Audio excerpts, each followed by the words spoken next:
मेरे निःशुल्क विधिक सलाह प्रांगण में आपका हार्दिक स्वागत है। मैं Swapnil Srivastava, advocate high court. मेरा अभिवादन स्वीकार करें। आपके सम्मुख आज का विषय पैतृक संपत्ति में अपना हिस्सा कैसे पाएं और कैसे बेचें। सबसे पहले आपका ध्यान इस विषय के मुख्य बिंदुओं पर आकृष्ट करूंगा। मुख्य बिंदु है पैतृक संपत्ति है क्या, पैतृक संपत्ति को अपने नाम कैसे कराएं। उसके बाद पैतृक संपत्ति के वैधानिक उत्तराधिकारियों के बारे में बताऊंगा।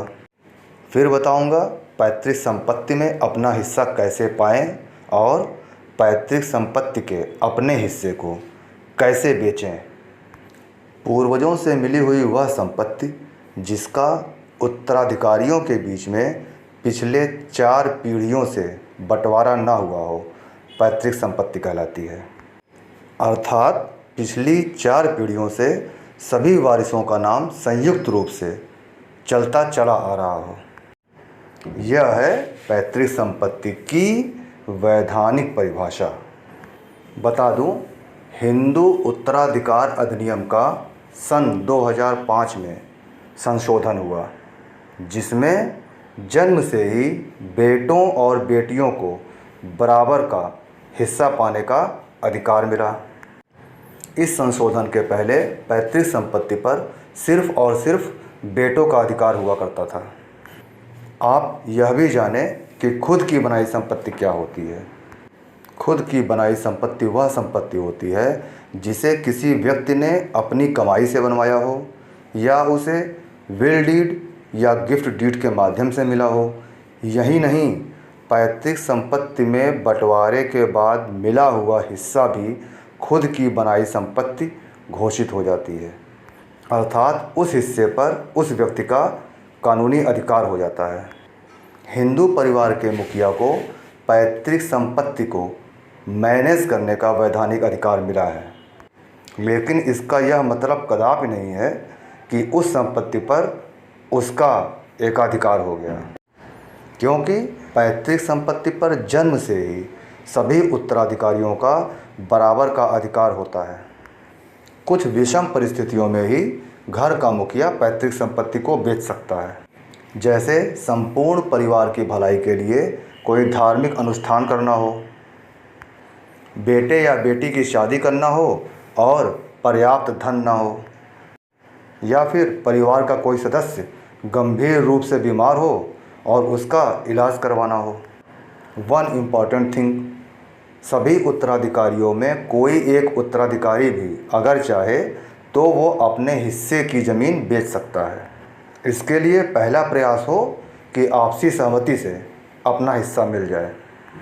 अगर आपसी सहमति से बात नहीं बनती तो अपने हिस्से को पाने के लिए आप सिविल कोर्ट में सिविल केस कर सकते हैं, जिसका आपको पूरा वैधानिक अधिकार प्राप्त है। अपने हिस्से के लिए केस करना ज़रूरी ही हो जाता है, तो ये ध्यान रखें, सबसे पहले आपको विपक्षी के नाम एक लीगल नोटिस भिजवानी होगी। केस में स्टे एप्लीकेशन फाइल होगा, जिसमें ये प्रेयर होगा कि विपक्षी मुकदमे का पूरी तरह से डिस्पोजल होने से पहले प्रॉपर्टी को बेचे ना, उस पर रोक लगाई जाए।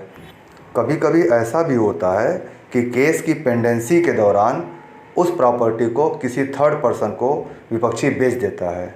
ऐसे में आप उस केस में खरीदने वालों को भी पार्टी बनाएंगे।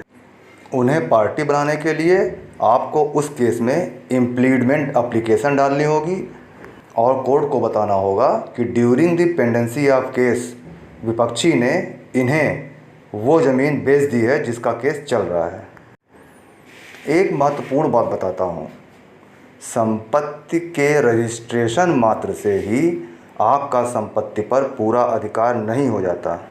अर्थात वह संपत्ति कानूनी रूप से आपको ट्रांसफ़र नहीं हो जाती।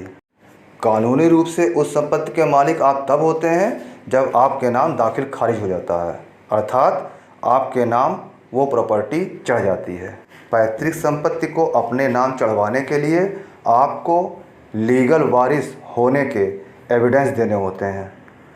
हाँ, संपत्ति के मालिक ने अगर कोई वसीयत कर रखी है तब ये प्रक्रिया बहुत आसान हो जाती है। लेकिन कानूनी रूप से वह वसीयत तभी वैध होगी जब सभी उत्तराधिकारियों को बराबर हिस्सा मिला होगा। एक बात का ध्यान दें, अगर वसीयत नहीं है तो ऐसे में बेस्ट वे ये होता है कि सभी उत्तराधिकारी बैठकर आपसी सहमति से बंटवारा कर लें। इसे फैमिली सेटलमेंट कहते हैं और यह कानूनी रूप से पूरी तरह वैध होता है। लेकिन ध्यान दें, इस फैमिली सेटलमेंट का रजिस्ट्रार ऑफिस में रजिस्ट्रेशन होना बहुत ज़रूरी होता है। वन मोर इम्पॉर्टेंट पॉइंट, अगर उस प्रॉपर्टी पे पहले से कोई होम लोन चला आ रहा है तो संपूर्ण बकाया धनराशि का भुगतान आपको करना होगा। लेकिन अगर संपत्ति के मालिक ने कोई होम लोन इंश्योरेंस करा रखा है तब इसकी कोई लीगल रिक्वायरमेंट नहीं होती, अर्थात तब बकाया धनराशि का भुगतान आपको नहीं करना है। मेरी कानूनी सलाह, आप कानून को जानें, अपने अधिकार को जानें और हो सके तो पैतृक संपत्ति में अपना हिस्सा पाने के लिए फैमिली सेटलमेंट का ही रास्ता चुनें। को अपना हिस्सा मिल गया फिर उसे जैसे चाहें जिसे चाहें बेचें। मेरे कानूनी सलाह या सहयोग के लिए मुझे फ़ोन कर सकते हैं। धन्यवाद।